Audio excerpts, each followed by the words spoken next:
Bienvenue dans Memento Mori, le podcast qui parle du présent en prenant la fin comme point de départ.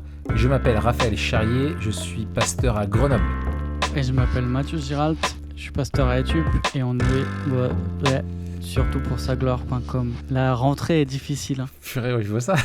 La reprise est... La reprise est dure. La reprise est dure. En tout cas, c'est cool de se retrouver. Ouais, ça va. Ouais, ça fait trop longtemps, on s'est pas vu depuis... Oui, depuis avant l'été, là, on est parti un peu comme des voleurs.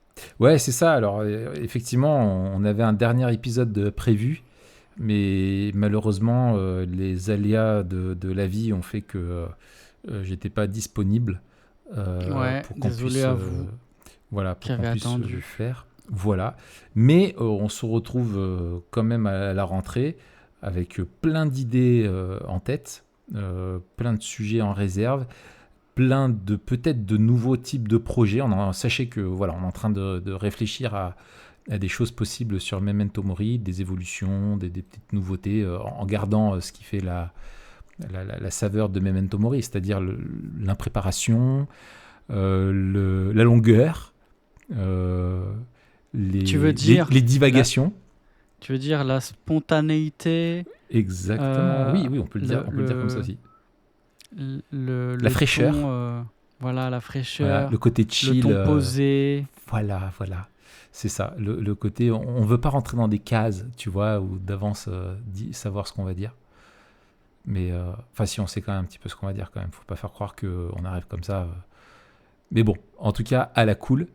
Et on a tous les deux une bonne connexion maintenant. Et c'est vraiment agréable de travailler avec une bonne connexion. Donc c'est vraiment top. Et ça va. Est-ce que tu entends Léon derrière, Raph ? Non, ça va ? Non, ça va.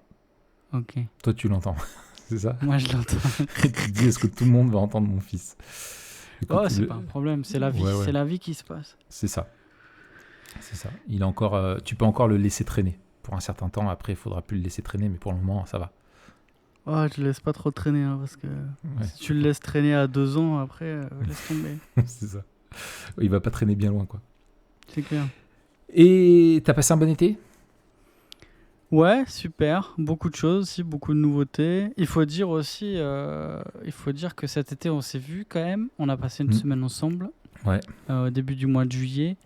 On a rien foutu. Pour tourner une formation. Ouais. Ouais, j'allais dire. Non, franchement, on a travaillé. Hein. Non, on a taffé dur. Tous les gens de l'église, ils me disaient « Ah, tu pars en vacances chez Raph ?» Je fais « Non, je vais travailler. » Ils me regardaient. « Ouais, tu vas en vacances. » Non, on a tout fait. Ça commençait tôt, on finissait tard. Ouais, on a tourné une formation pour le site TPSG sur la formation de disciples. Donc, c'était franchement, ça a été dur. Ça a été dur à faire. C'est pas facile. L'exercice de parler à une caméra n'est vraiment... c'est un métier. C'est un vrai métier. Donc, immense respect aux journalistes et à tous ceux qui bossent sur des plateaux télé parce qu'il faut le faire. Mais c'était... Et puis très fatigué. On arrivait vraiment... en tout cas, moi, pour ma part, éclaté, éprouvé, tout dans le rouge. Mais bon, voilà, il fallait le faire. On l'a fait. Et puis, on a quand même passé des bons moments.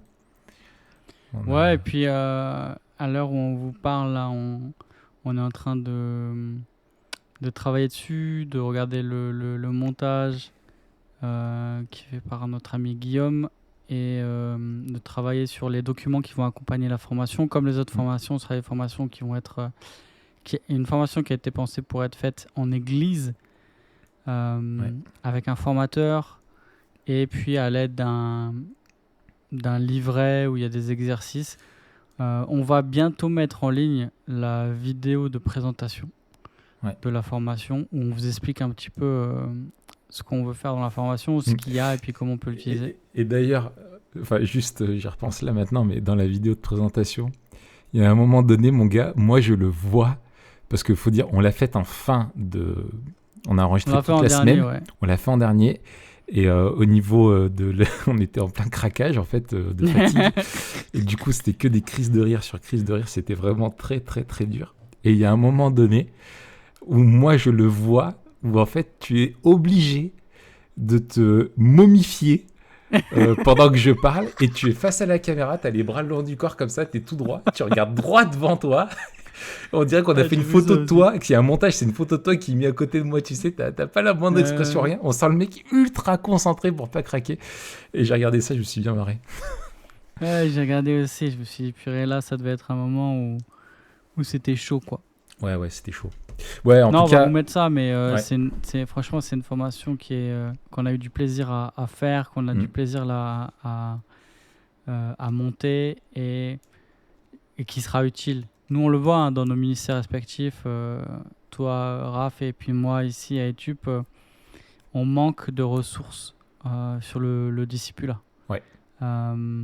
Ou quand il y a des gens qui sont plus ou moins doués, qui ont plus ou moins de ressources, c'est plus ou moins naturel pour certains. Mais là, notre souhait, c'était de faire une formation qui puisse être utilisée par tous dans l'Église pour accompagner des jeunes chrétiens ou des disciples qui ont envie de poser les fondements de leur foi. Donc, on est super content de sortir bientôt cette formation et on vous tiendra au courant dès qu'elle sortira. Et je pense que s'il y a des... Même... moi, plus le temps passe, plus je me dis... aussi, tu vois, je le recommanderais pour... t'as des chrétiens, tu sais, t'es chrétien depuis longtemps, et puis ça fait longtemps que ta vie, elle est un petit peu en live, tu vois, où t'as l'impression d'être un peu sur l'aire d'autoroute et t'avances plus trop. Tu sais pas par où repartir, tu vois, il faut revenir, tu vois, à l'essentiel. Vraiment aux choses fondamentales, c'est quoi être un disciple de Jésus-Christ? Qu'est-ce que ça implique dans notre vie de tous les jours? Et comment la grâce agit en nous et le Saint-Esprit nous accompagne pour nous transformer, quoi, tu vois. Donc ça, c'est des choses qui peuvent être utiles. Et moi, je le remarque, hein, l'immense majorité, enfin, je sais pas toi, mais dans toutes les personnes que je peux accompagner ou que je croise, avec qui je discute quand il y a des difficultés, où je vois des gens qui traînent des choses sur longtemps, en fait, souvent, tu remarques en fait, qu'il y a un manque de fondation. Il y a des fondations qui n'ont pas été posées, des choses qui n'ont pas été assimilées. Et les gens, en fait, ont du coup des fondations fragiles. Et quand viennent les problèmes, quand vient l'usure du temps et tout ça, et ben en fait, tu réalises qu'il y a des choses du B à bas qui n'ont pas été là, quoi. Alors, ça ne veut pas dire parce que tu as une formation de disciple, tu n'auras pas de difficultés, mais en tout cas, moi, je remarque que c'est un des dénominateurs communs qui revient très souvent dans des personnes qui sont mises dans des situations incroyables. Ou alors des choses qui ont été oubliées. Oui. Ou alors des principes de base, justement, de la vie de disciple qui n'ont pas été vécus. C'est pas que les gens ne savent pas. C'est plutôt qu'ils ne sont pas dans une situation, dans des habitudes, dans un contexte ou alors dans une intention qui les aide en fait à marcher en disciple. Oui, tout à fait. Et bien souvent, par exemple, le manque de redevabilité. Chacun est un peu dans son coin. Et ça, c'est sûr que quand tu es dans ton coin, tu peux pas grandir, quoi. Enfin, en tout cas, tu grandis pas de la même manière. Ouais, carrément. Mais on fera un épisode là-dessus. On fera un épisode pour réfléchir à c'est quoi un disciple. Parce qu'en fait, une fois qu'on a réfléchi à ça, on a déjà énormément de pistes de réponse. Une fois qu'on a bien déterminé ce qu'est un disciple de Jésus, on a beaucoup de pistes de réponse sur comment je devrais commencer à suivre Jésus ou qu'est-ce que je devrais rectifier en tant que disciple de Jésus. Et puis regardez, ça arrive assez vite dans la formation, c'est la première partie. Comment Jésus formait ses disciples. Tout à fait. Et là aussi, c'est hyper important parce que ça nous dit quelque chose de fondamental sur le christianisme tout à fait. Et sur la vie chrétienne. Et puis c'était surtout un peu programmatique, quoi. C'est-à-dire c'était modelant la façon dont Jésus s'y est pris. Et quand on regarde de nos jours la façon dont on conçoit la formation de disciples ou même la formation de disciples d'une manière générale, l'intégration des personnes dans l'Église, leur croissance spirituelle, on a des réponses qui sont dans la forme plus proche de celle des Lumières que de celle de Jésus-Christ. Et ça, c'est des trucs qui sont... on s'en rend même pas compte, mais nos présupposés on se rend pas compte de nos présupposés, en fait, dans notre pédagogie. Et c'est important de revenir à ceux de Christ, quoi. Mais bon, on aura l'occasion d'en parler. C'est un sujet qui est passionnant et qui est vraiment en lien avec Memento Mori, quoi, dans le sens de vivre sous le regard de Dieu dans cette perspective eschatologique, parce que, alors je l'ai pas formulé, on l'a pas formulé comme ça, mais un jour il faudra faire le lien entre eschatologie et discipula, comment Christ en fait renouvelait la compréhension de la vision du monde des disciples pour les amener avec lui vers le royaume. En fait, il y a une dimension vraiment eschatologique très forte dans le discipula. Il y a un bon bouquin là, de Trevin Wax là-dessus. Ouais, on fera un épisode sur le bouquin de Trevin Wax peut-être. Je me dis, ça vaut le coup, ouais c'est un excellent bouquin. Mais aujourd'hui, on va parler, Raph, d'un livre que tu as lu. Oui. Et oui. Parce que c'est The Power of Full Engagement. Voilà. The Power of Full. Voilà. C'est écrit par Elon Musk. C'est pour aller sur Mars. Excellent. Voilà. Il te dit comment, avec un trombone et 1 litre de javel, tu peux fabriquer une fusée. C'est ça. C'est le MacGyver des temps modernes. C'est une préface de MacGyver. C'est ça, préfacé par MacGyver.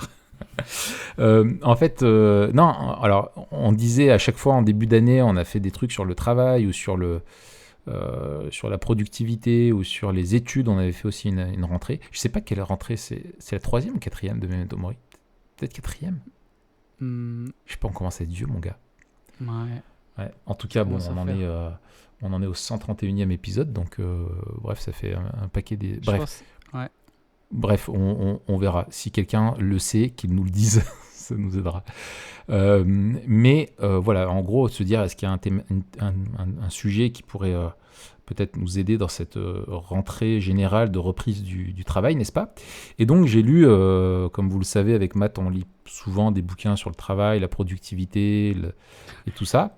Et on alimente nos idoles, quoi. Voilà, exactement. Et j'en ai lu plusieurs l'année dernière où j'étais un petit peu déçu. Franchement, je trouvais ça pas ouf. Et finalement, il y a beaucoup de bouquins qui sont vraiment pas ouf. Oui. Mais il y en a quelques-uns. Il y en a un que j'ai pas fini, moi. Ouais. Et après, il y en a que tu vois là. Et donc, celui dont on va parler aujourd'hui, je trouve que il est bien.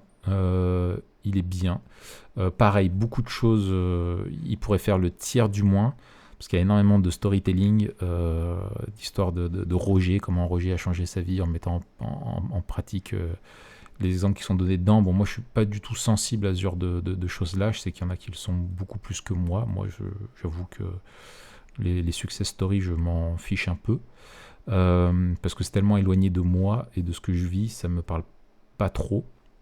Mais en tout cas, c'est un bouquin donc qui est intéressant et que je me suis dit pouvait nous aider pour cette rentrée. Alors, oui. Oui, tout à fait. Pourquoi on lit ? Non, mais je voulais juste revenir là-dessus parce que c'est vrai qu'on parle souvent de productivité, etc. Ouais. Pourquoi on en parle autant ? Alors déjà parce qu'on a besoin de se prêcher à soi-même avec Raph. Ouais. Mais parce qu'on est aussi convaincu qu'il y a énormément de choses qui sortent et qui sont dites. Et moi, je suis... Alors peut-être aussi, ça dépend des milieux dans lesquels on évolue. Mais si on est un knowledge worker, c'est-à-dire qu'on ne fait pas un travail manuel. Le travail de contenu, ouais. Et encore plus si on est un indépendant. Toutes les ressources qui sortent, il y en a énormément qui vont toucher à la productivité. Et en fait, on a une productivité qui est souvent mondaine, dans le sens où on va essayer de recycler les ingrédients de gourou de la productivité, un peu saupoudrés de sauce chrétienne. Donc c'est important de réfléchir à soit à des ouvrages, soit à des idées qui sont influentes dans ce domaine-là, et se demander mais finalement comment la vision biblique du monde nous aide à non seulement aborder ce qui est écrit, mais aussi vivre notre travail, quoi. Du coup, est-ce que tu peux nous donner... Parce que, je rebondis encore là-dessus. Vas-y, rebondis. Et je pense que aussi, nous, nos profils font que dans le ministère pastoral, il y a toute une partie de ta vie qui ressemble à celle d'un producteur de contenu ou d'un auto-entrepreneur, tu vois, parce que tu bosses seul, tu dois produire, tu as des livrables avec des dates fixes, et c'est une production intellectuel, au sens où c'est pas un travail manuel où tu vas pas construire un mur, mais tu vas produire un écrit, une prédication, un article, un podcast, Une étude que sais-je, biblique, ouais, tout une à étude fait. biblique, etc. Et donc il y a la question de la concentration, de l'efficacité dans le travail, de gestion de ton temps, etc. On travaille souvent seul et vous pouvez prier pour vos pasteurs et aussi enfin voilà, 99%, il y en a qui disent ouais c'est 95%, moi je dis c'est 99,7% du travail qui est pas vu quoi. Alors bon, il y a tous les entretiens qu'on peut avoir avec les uns et les autres, mais il y a énormément de temps de préparation aussi. Et ce sont des choses qui sont pas vues de l'Église au sens large, mais qui demandent du temps, et ça demande du coup, quand tu es un peu seul, à savoir un peu s'organiser. Moi, c'est pour ça aussi que je cherche un petit peu à lire ces choses-là. Mais c'est vrai que si tu n'as pas un bon logiciel, une bonne vision et des bonnes valeurs bibliques, en fait, il y a un côté tyrannique, je trouve, dans tous ces trucs où c'est toujours la quête à plus, progresser, être meilleur. Il y a une concurrence terrible qui se livre et tu peux vite tomber désespéré avec tous ces bouquins de développement personnel ou de productivité. Donc, attention, quoi. Ouais. Alors, ce livre que tu as lu, oui. C'est quoi sa thèse? Alors, peut-être juste avant, qu'est-ce qui t'a donné envie de le lire? Comment tu l'as découvert et pourquoi tu t'es dit, tiens, celui-là, parmi tous ceux qui sortent, il doit en sortir, je sais pas moi, 100 par an, des bouquins de productivité. Ouais. Pourquoi celui-là? Alors, une chose, quand vous voulez savoir si un bouquin peut potentiellement être bon, est-ce qu'il est vieux et est-ce qu'il est beaucoup cité? Et celui-là, il date de 2003. Autant dire dans ce domaine-là de productivité, 2003, c'est comme s'il datait du XVIIIe siècle. Et il est beaucoup cité. Donc en fait, quand j'ai vu qu'il revenait dans plusieurs bibliographies d'autres auteurs que j'ai pu apprécier, comme James Clear, là, qui a écrit Atomic Habits, ou Cal Newport, qui a écrit plusieurs livres aussi qu'on aime bien avec Matt, j'aime beaucoup l'auteur. Voilà, je me suis dit, tiens, des auteurs que j'apprécie disent qu'ils ont été influencés par ce livre, il y a peut-être des choses intéressantes, quoi. Donc voilà, tout simplement, c'est ça qui m'a donné envie de le lire, et puis de pouvoir progresser voilà. Et je dois reconnaître qu'il y a des choses qui m'ont plu. Ok. Alors, c'est quoi la thèse du livre? Si tu devais résumer, je sais pas, en une ou deux phrases, ouais. Ce que l'auteur défend. Ouais. Alors, la thèse du livre, c'est que on se trompe quand on parle de gestion du temps.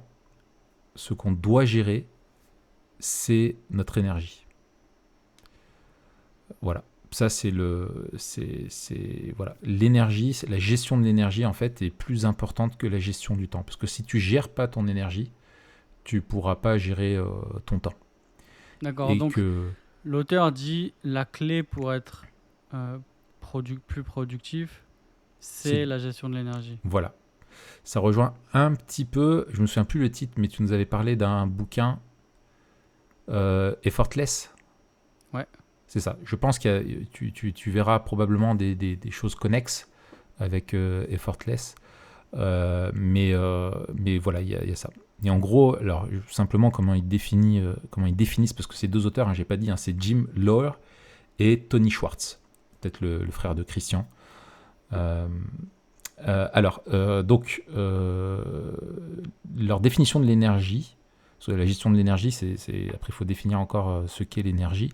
Ils l'appliquent vraiment au domaine de la productivité et de la vie humaine. C'est l'énergie, ils disent, c'est simplement la capacité à fournir un effort. Donc tu as de l'énergie, c'est ce qui te donne de la capacité à fournir un effort. Et notre besoin fondamental est de dépenser l'énergie qu'on a. Si on ne dépense pas l'énergie, on n'est pas heureux. Et de recharger cette énergie. Donc crédit débit, quoi. Exactement, crédit débit.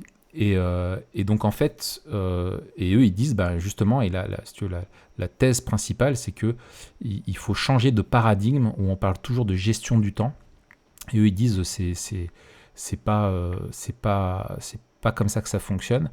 Il faut pas gérer le temps, mais l'énergie, parce que c'est ça qui est la monnaie. Ils disent c'est la devise de la performance. C'est ça que ça nous coûte, quoi. C'est la performance te coûte de l'énergie avant tout. Et le temps, lui, c'est une donnée qui est alors très linéaire, c'est fixe, hein, c'est tic-tac. Mais l'énergie, elle est tout à fait évolutive, quoi. Tu remplis la jauge, tu la baisses comme une voiture, quoi. Tu vois, tu remplis le réservoir, voilà.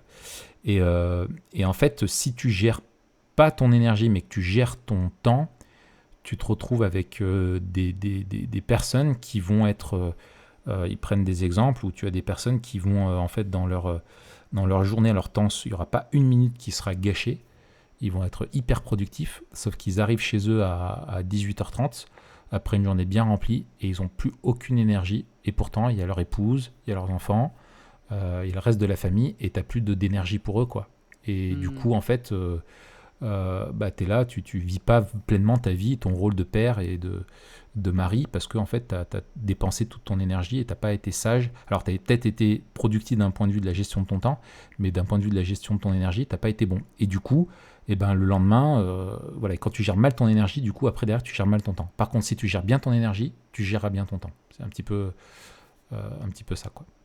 Alors, avant de parler des applications, et peut-être, je sais pas, que tu nous partages des pistes de ce que toi, tu trouves intéressant, soit de faire, soit de changer. Moi, j'aimerais bien savoir, est-ce que ce livre, il t'a encouragé? Comment il t'a encouragé? J'imagine, et en fait, c'est vrai dans, je pense, la majorité du temps. C'est rare, les livres où on découvre beaucoup de choses. Exactement, c'est ce que j'allais dire. Y a la plupart des livres, en fait, on relit ce qu'on sait déjà, mais des fois, on est particulièrement touché. Toi, qu'est-ce qui t'a touché et pourquoi ça t'a touché maintenant et avec ce livre? Alors que peut-être c'est un truc que tu sais déjà. Oui, alors ça m'a touché parce que, alors effectivement, tu as raison, en fait, c'est de la sagesse paysanne. Enfin, tu vois, finalement, certains diraient le bon sens, etc. Enfin, tu le sais qu'il faut gérer ton énergie. C'est comme dans la course à pied ou dans le sport ou dans plein de choses, quoi. Tu sais que ton énergie, tu l'as pas, elle n'est pas infinie, tu vois. Et moi, ce qui m'a du coup encouragé, c'était que ça a apporté une vision qui était beaucoup plus réaliste. Ça m'a rappelé en fait des choses que tu sais déjà, mais qui sont plus naturelles. Et ils reprennent notamment ça, c'est que si tu veux, le temps, c'est quelque chose qui est linéaire, c'est tic-tac, alors que tout dans le monde, et ils inscrivent ça vraiment, tu vois, dans l'univers, comment est créé l'univers, comment fonctionne la vie humaine, tout en fait est oscillatoire. Tout change, quoi, tu vois. Tu as des saisons, ton corps, il fonctionne avec... il y a des rythmes dans tout, c'est pas linéaire. Tu as des rythmes, ça accélère, ça ralentit, ça accélère, ça ralentit, ça va en haut, ça va en bas, tout change. Il n'y a rien de linéaire, en fait, dans la vie. Et l'humain est créé pour avoir un rythme. Il y a le rythme circadien pour le sommeil, il y a le rythme cardiaque, il y a le rythme respiratoire, il y a la digestion, tu as besoin de repos, tu as besoin de dépenser ton énergie. Tu vois, voilà, si tu ne dépenses pas d'énergie, tu n'es pas en forme. Si tu dépenses trop d'énergie, tu n'es pas en forme. Si tu ne sais pas récupérer ton énergie, tu n'es pas en forme. Enfin, voilà, quoi. Et notamment, moi, je l'ai lu l'année dernière, et ce qui m'a encouragé, en fait, à dire... il faut vraiment faire attention parce que des fois, moi, j'ai un petit peu tendance à culpabiliser, ou si j'ai une journée qui est moins remplie, je culpabiliser et j'ai du mal à ne pas remplir une journée qui est pas trop remplie. Tu vois ce que je veux dire? C'est-à-dire que si j'avais une semaine qui était moins remplie, en fait, je me dis, là, j'ai encore un peu de temps, donc je vais pouvoir charger la mule. Voilà, et en fait, tu es toujours en train de charger la mule comme un mulet. Tu veux dire que tu manques de sagesse par rapport à ton énergie. Ouais, voilà, c'est ça. Et que ça fait partie de l'effort et partie de l'efficacité de savoir se reposer. Et notamment, alors, à ton avis, c'est un moment un peu psychanalyse. À ton avis, d'où ça vient, ça? Au niveau, pas forcément personnel, machin et tout, psychanalyse, là, j'école, mais au niveau il y a beaucoup de gens, moi je peux me reconnaître dans ce que tu dis, mais pour ceux qui se reconnaissent, à ton avis, c'est le symptôme de quoi au niveau spirituel ou au niveau, tu vois, de notre composition en tant qu'être humain? Bah, je pense qu'il y a le fait que peut-être qu'on cherche notre justification et notre salut. C'est une idolâtrie, quoi. Tu cherches ta justification et ton salut dans quelque chose qui ne peut pas te l'apporter. C'est pas d'avoir fini tout ton travail qui t'apporte le repos. C'est Dieu. Et le travail, il est infini, quoi. Tu vois, il y aura toujours quelque chose à faire. Mais si tu cherches dans ta productivité ce qui est ce qu'elle ne peut pas te donner, en fait, tu vas que te retrouver avec de l'anxiété, de la frustration ou de la déception, quoi, parce que tu n'es jamais un peu à la hauteur. Enfin, en tout cas, chez moi, ça résonne un petit peu comme ça. Et je pense qu'il y a aussi des injonctions de la société qui nous disent tu seras justifié par moi si tu es capable de tant et tant et tant, quoi. Tu vois, si tu n'es pas capable de faire tout ça, bah, tu n'es pas assez performant. On est dans une culture de la performance et tout nous demande, et c'est pour ça qu'on a du mal aussi avec la grâce, c'est que tout dépend de nos performances, tout est conséquence du mérite dans la vie, quoi. Tu vois, on ne te donne pas quelque chose que tu mérites pas, tu vois, et la grâce, en fait, elle s'oppose au mérite, tu vois. Donc, c'est ça qui est, je pense aussi, voilà. Toi, t'as une idée un petit peu là-dessus, différente? Non, je suis d'accord, je pense que t'es idolâtre. Merci. Non, mais Tu lis juste en moi. ouais, je pense que fondamentalement, c'est ça.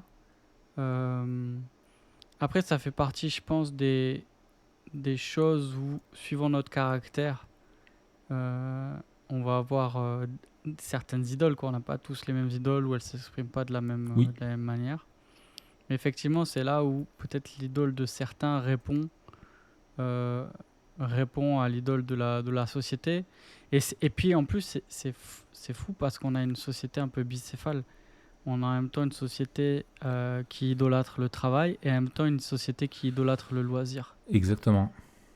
Et donc en fait, c'est bien parce que chacun. Mais en fait, je pense que le dénominateur commun, c'est l'idole derrière ces deux idoles-là, c'est celle tu vois, de l'épanouissement, du plaisir, de l'importance de la satisfaction. Tu vois, et il y en a, ils vont le trouver dans un travail, dans la réussite sociale, d'autres, ça va être dans la fuite justement de ça, par le divertissement, etc. Mais au final, c'est la satisfaction psychologique, quoi, tu vois, le bien-être psychologique.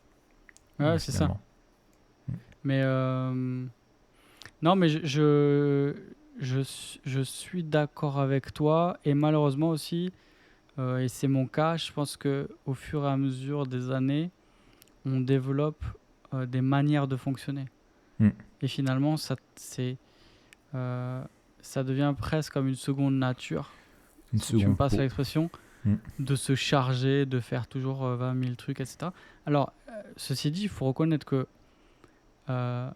beaucoup travailler, c'est pas une idole en soi. Enfin, c'est pas une idole en soi et c'est pas un problème en soi. Non. Il y a deux choses. C'est que, un, on n'a pas tous la même capacité de travail, ça faut le rappeler. Oui.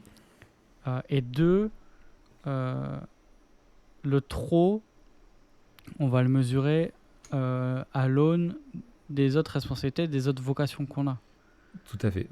Mais je veux dire, celui qui arrive à beaucoup travailler et qui, honnêtement et objectivement, n'est pas en train d'échapper ni de négliger ses autres vocations, bah, peut-être qu'il travaille plus que les autres, mais il travaille pas trop, quoi. C'est ça. Et alors, donc ça, faut faire attention à pas juger les autres ou à pas se justifier soi-même par rapport aux autres. Oui, c'est ça. Ni devoir se justifier parce que tu es un gros travailleur, quoi. C'est ça. Et encore une fois, je pense qu'il y a eu des générations qui nous ont précédés, qui étaient des bosseurs, où ils avaient des vies dures, des travails durs, tu vois. Mais c'est pas pour autant, c'est pas le fait de travailler dur, mais c'est quelle espérance, quelle attente tu places dans ton travail, tu vois. Et voilà, quoi. Et voilà, le travail est fait pour l'homme et l'homme et pas l'homme pour le travail, quoi. Tu vois, l'homme est fait pour Dieu et le travail, c'est un cadeau qui nous est donné pour accomplir des choses qui glorifient Dieu, quoi. Donc voilà, il faut faire attention à ce qu'on donne. Et je pense qu'il y a eu des changements, et ça, on y reviendra quand on parlera du modern self, vraiment sur la compréhension de la satisfaction de l'être humain, où tu vois, voilà, il y a d'autres générations, ils travaillaient dur, mais qu'est-ce qui donnait leur sens à leur travail? C'est qu'ils avaient, à la fin de la journée, ils allaient chercher leur paye et ils pouvaient nourrir la famille pour le lendemain, quoi. Et c'était ça qui donnait du sens. Alors qu'aujourd'hui, on veut se développer, on veut trouver un sens à notre vie, etc. Enfin, on a changé aussi de vision, notre rapport au travail. Ouais. Et alors, pour en revenir au bouquin, justement, par rapport à ça, je trouve ce qui est intéressant, c'est que justement, ils sont pas dans... on va en parler de ça, mais en gros, il rappelle que en gros, ce qui crée des burn-out, souvent, c'est pas l'intensité du travail, mais la durée à laquelle on y est confronté sans avoir de repos. Tu vois, que tu peux travailler très dur, c'est pas un problème. Ils sont pas dans un... Ça que j'ai trouvé intéressant, c'est qu'ils sont pas dans un truc de dire attention, il faut toujours avoir... jamais être dans le rouge, tu vois, jamais faire d'efforts, attention, il faut toujours se préserver, etc.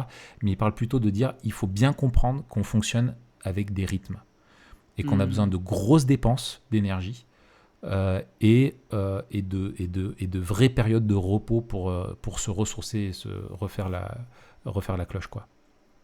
Alors, tu vois, voilà. Si on parle maintenant d'un côté un peu plus concret, ouais. Est-ce qu'il y a des principes que tu retiens ou est-ce que toi, il y a des applications que tu as décidé de mettre en place? En gros, comment la lecture de ce livre a changé ta vision de la productivité, notamment de la gestion de l'énergie, et qu'est-ce que tu vas mettre en place cette année? Ouais. Alors, il y a 4 principes que je retiens. Mais avant, article. Je voudrais, enfin, si tu veux bien, parce que c'est un peu aussi quand même mon podcast, hein, c'est juste revenir, en fait, repréciser en fait la différence entre ces deux paradigmes, entre le paradigme de la gestion du temps et de la gestion de l'énergie. Dans le paradigme de la gestion du temps, le but, c'est on dit, en gérant ton temps, tu vas rejeter le stress parce que tout est planifié, tout à un moment et faut pas te mettre dans le rouge, tu vois. Tu vas tout gérer, quoi. Tu vas tout planifier, tout organiser. La vie, elle est comprise comme étant un marathon et les moments de repos, les moments où tu fais rien dans un paradigme de gestion du temps, en fait, c'est du temps qui est un peu perdu. Alors c'est un peu caricatural, hein, comme ils le disent, mais c'est un petit peu perdu et souvent c'est comme ça aussi qu'on peut le comprendre. Et la reconnaissance, c'est la reconnaissance et ce que tu vas récolter qui va nourrir l'acclamation qui va nourrir ta performance. Et tu vas être dans un principe d'autodiscipline, des règles d'autodiscipline pour perdurer. Et voilà.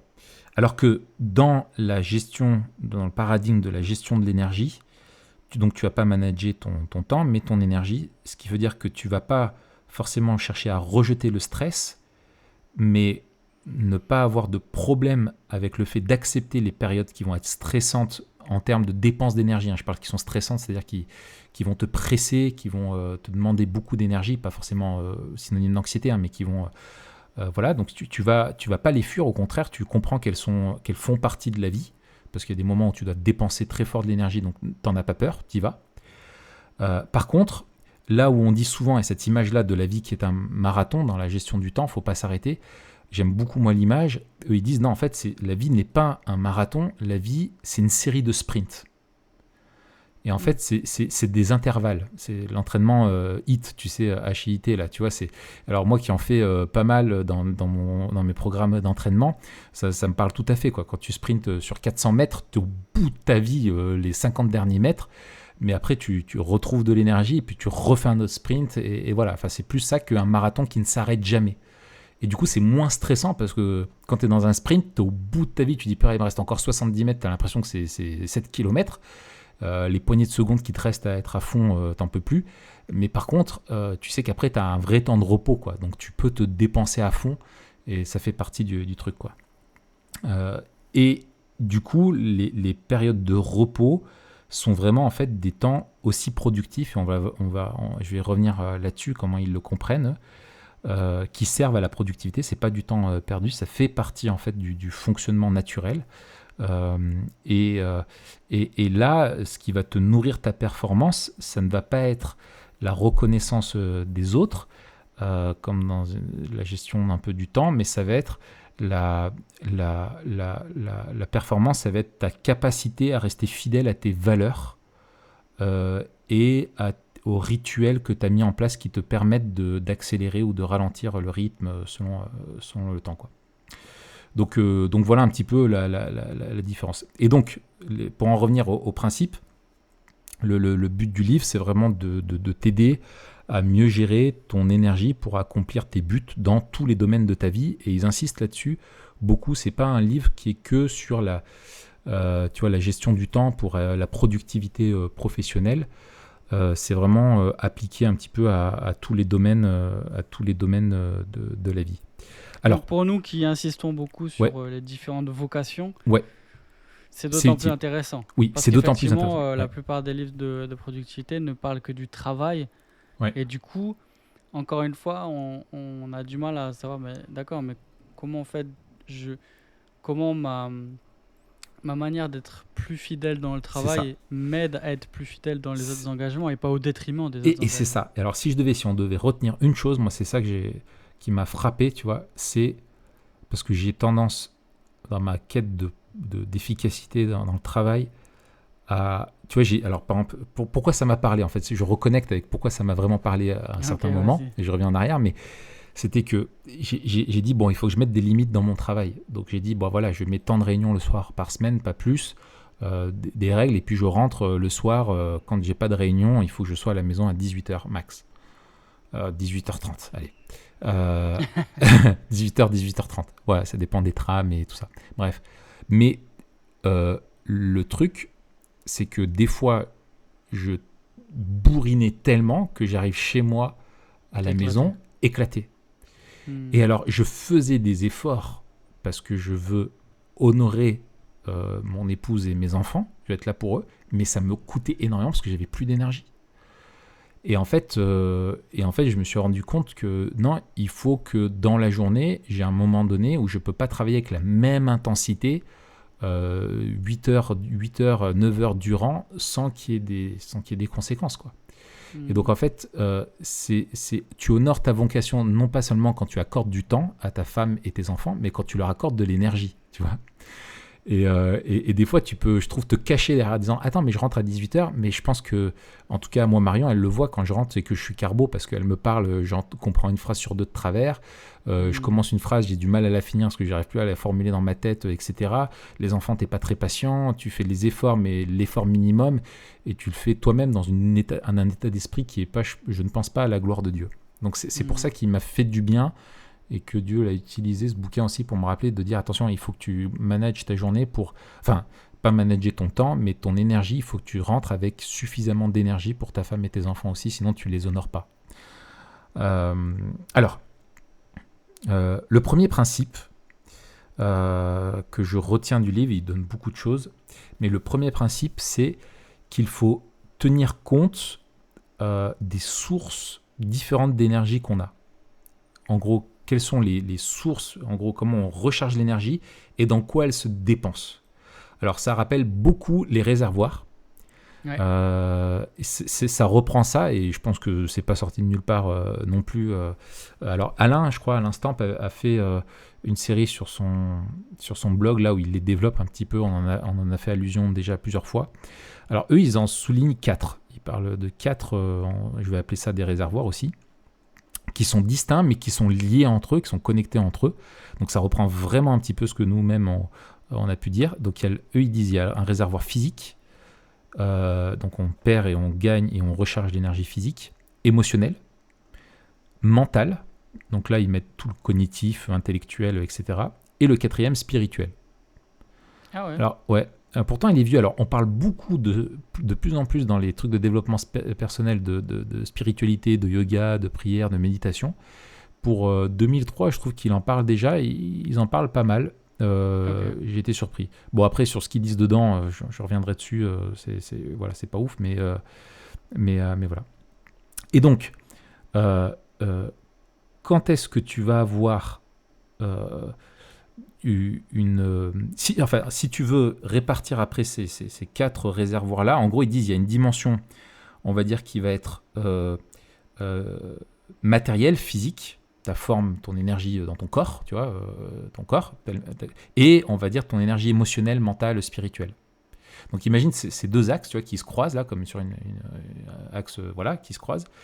Et en gros, là où tu es vraiment productif, c'est ça que j'ai trouvé intéressant, c'est quand tu es positif, dans le plus sur l'axe physique et dans le plus sur l'axe aussi émotionnel, intellectuel et spirituel. Si tu es à fond dans l'axe, tu vois, si tu as plein d'énergie physique, mais que du point de vue émotionnel ou spirituel, tu vas pas bien, tu vois, t'as plus d'énergie, t'as plus de jus, eh ben, tu vas, par exemple, tu vas être en forme, mais c'est là où tu vas, par exemple, manifester de l'agressivité, tu vois, de la colère. Physiquement, tu es en forme, mais émotionnellement, tu l'es pas. Du coup, tu vas être nerveux, anxieux, enfin, tu vois, un peu, nerveux, quoi, sur la défensive, etc. Si tu enlèves à ça l'énergie physique, bah, c'est là où si tu n'as pas d'énergie niveau émotionnel et ni mental et plus physique, bah, c'est là plutôt dépressif, burn-out, désespéré, en mode défaite, tu as tous les réservoirs qui sont à plat, quoi. Par contre, tu peux être positivement bien, mais physiquement faible, tu vois, enfin plus tranquille, et c'est là où ils disent, bah, ça va être ils appellent ça enfin relaxé, tu vois, tranquille. Tu vois, si physiquement t'es bien, voilà, tu vas être tranquille. Enfin, t'es pas à fond. T'es plutôt peinard en période de repos, mais émotionnellement t'es bien. Bah voilà, tu vas être tranquille, tu vas être bien, etc. Un peu chill, quoi, serein. Mais par contre, quand tu montes la jauge d'énergie, que tu dépenses l'énergie et qu'au niveau émotionnel aussi tu es bien, bah c'est là où tu vas être, dans un esprit de challenge, dans la productivité, dans tu vois, alerte, créatif, etc. Tu as besoin un petit peu de tout ça, quoi. Et l'idée, pour eux, le principe qu'ils retiennent, c'est de dire, bah, en gros, vous pouvez pas chercher vous pouvez pas, ça rejoint ce que nous on dit beaucoup, une vision biblique, c'est que l'homme est un tout, et il faut veiller à tout, quoi. Tu peux pas juste gérer, la clé c'est pas l'alimentation, la clé c'est pas le sommeil, la clé c'est pas la pensée positive, c'est pas, tu vois, que ce soit matériel ou immatériel, c'est un ensemble de tout ça, et il faut veiller à l'ensemble de tout ça si tu veux être bien productif. Et du coup, est-ce que toi, de manière encore plus concrète, Ouais. tu as décidé de faire des changements sur l'un ou l'autre point? Moi, je pense. Alors, on est toujours dans les ajustements et tout. Oui, hein, mais... oui. Alors, sur les ajustements, ouais, moi, je pense que tu vois, typiquement, j'ai une bonne résistance physique à la charge de travail. Je peux m'accommoder de pas beaucoup d'heures de sommeil, tant pis, je le fais, de faire des efforts, voilà, physiquement, je peux encaisser, c'est pas un souci. Par contre, émotionnellement, je suis comme tout le monde. Je suis pas plus résistant qu'un autre, tu vois. Mais du coup, je me rends compte que des fois, parce que je tiens physiquement, j'oublie que émotionnellement, cognitivement, je suis dans le rouge et j'y vais au forceps, tu vois. Et qu'en fait, il faut que tu vas me rappeler ce cadran un petit peu, les 2 axes, en me disant non mais attends là, voilà. Et que en fait, quand tu vas être anxieux ou voilà, et tout, enfin peut-être que voilà, physiquement tu dis non mais je peux continuer, c'est bon, vas-y, t'inquiète, on y va. Et en fait dire non, tu peux pas, t'as plus d'énergie au niveau émotionnel, au niveau voilà, au niveau ou spirituel, t'es dans le rouge, t'as besoin de repos, t'as besoin de, c'est pas parce que tu peux encore faire que tu dois le faire, il faut que tu recharges ton énergie. Tu vois, typiquement, quand on a fait la formation, la contournée, physiquement, je tenais, mais émotionnellement, voilà, il y avait un coup dur dans ma famille, etc. On avait un deuil juste avant et tout, machin. J'étais dans le rouge complet, tu vois. Mais j'ai tenu au forceps parce qu'il fallait... Mais encore une fois, c'est pas un problème si tu le fais sur une courte durée. C'est un problème si tu vis comme ça. C'est ça qu'ils mettent en relief, quoi. Est-ce que eux, ils donnent des conseils particuliers pour les changements de rythme, justement? Oui, c'est notamment toute la question des rituels et des routines. En fait, il faut des routines qui soient spécifiques à la gestion de notre énergie. Et en fait, ils disent une phrase très intéressante. Ils disent regardez les domaines dans votre vie où vous êtes particulièrement performant, peu importe, que ce soit la cuisine, que ce soit un sport, que ce soit un loisir, que ce soit je sais pas, une habitude, enfin voilà, un truc, peu importe l'activité. Et ben en fait, tu vas y trouver dans ce domaine-là des bonnes habitudes, où tu as pratiqué des choses encore et encore qui t'ont permis d'être efficace là-dedans et qui étaient des bonnes choses. Et en fait, ils insistent beaucoup là-dessus, sur le fait de mettre en place des routines, que ce soit pour se reposer ou que ce soit pour travailler, pour la concentration, etc., qui vont être bonnes. Alors là, ça rejoint beaucoup Atomic Habits, qu'on avait pu lire ensemble, qui est quand même plus développé que ce qu'ils disent là dans le bouquin. Mais notamment, voilà, donc que ce soit des routines, tu vois, pour recharger ton énergie. Alors, il parlait de quelqu'un, voilà, il disait il fallait qu'il fasse du sport parce que justement, il ne se dépensait pas assez physiquement, mais c'était un chef d'entreprise et qui était tout le temps en train de gérer du stress et il n'avait rien pour évacuer il était drainé au niveau émotionnel, il n'avait rien pour se recharger et qu'il lui fallait une dépense physique, tu vois, pour évacuer un petit peu le stress accumulé dans la journée. Enfin voilà, tu vois, des trucs comme ça, il faut avoir des routines qui te permettent de voilà. Et moi, tu vois, typiquement, là, je suis en train de me tâter, mais je me dis que je manque de loisirs qui me permettent de me défouler, tu vois. Franchement, j'ai la lecture, je regarde un film de temps en temps, tu vois, ou le sport, mais le sport, tu vas pas en faire tout le temps. Mais je me dis, je vais peut-être essayer de me mettre au dessin. En tout cas, c'est bien parce que tu as une marge de progression. Voilà, je ne peux que progresser en fait. Tu vois, parti pour 20 ans. Ouais, voilà. Si j'arrive à sortir du dessin avec le rond et le trait, avec les deux, tu vois, j'ai des dessins bâtons, quoi, tu vois, c'est vraiment ce niveau-là, quoi. Mais je me dis, pourquoi pas essayer de me mettre un petit peu à dessiner le soir, tu vois, 20 minutes, essayer des trucs. Tout ça, c'est parce que tu as un nouvel iPad. Tout ça, ça aide aussi, je t'avoue. Mais je voudrais faire des trucs de dessin, vraiment crayon papier, vraiment du croquis, tu sais, en fait, apprendre à dessiner un corps humain, tu vois, apprendre à... Alors, voilà, je sais qu'il y a des tutos, il y a des... Vas-y. Ce que je propose, c'est que on se retrouve d'ici un an. Que d'ici un an, tu as sélectionné 10 dessins, on fait une expo et on les met aux enchères. Et ça peut soutenir le ministère de TPG. Ah ouais, écoute, alors j'ai dit, je réfléchis à me mettre au dessin. Mais pourquoi pas? Pourquoi pas? Dites-nous dans les commentaires si vous voulez si vous seriez prêt à acheter une de mes toiles. Tu sais, il y a des blagues qui commencent comme ça et les mecs qui finissent millionnaires. Donc tu ferais bien de pas trop faire le malin. On sait jamais. Moi, j'espère que ça se vendra des millions. C'est pour TPG, donc. Ouais, c'est ça. Donc voilà. Donc il y a repousser. Donc il y a donc mettre des routines spécifiques à la vie. C'est aussi un des principes. Donc voilà comment faire ça.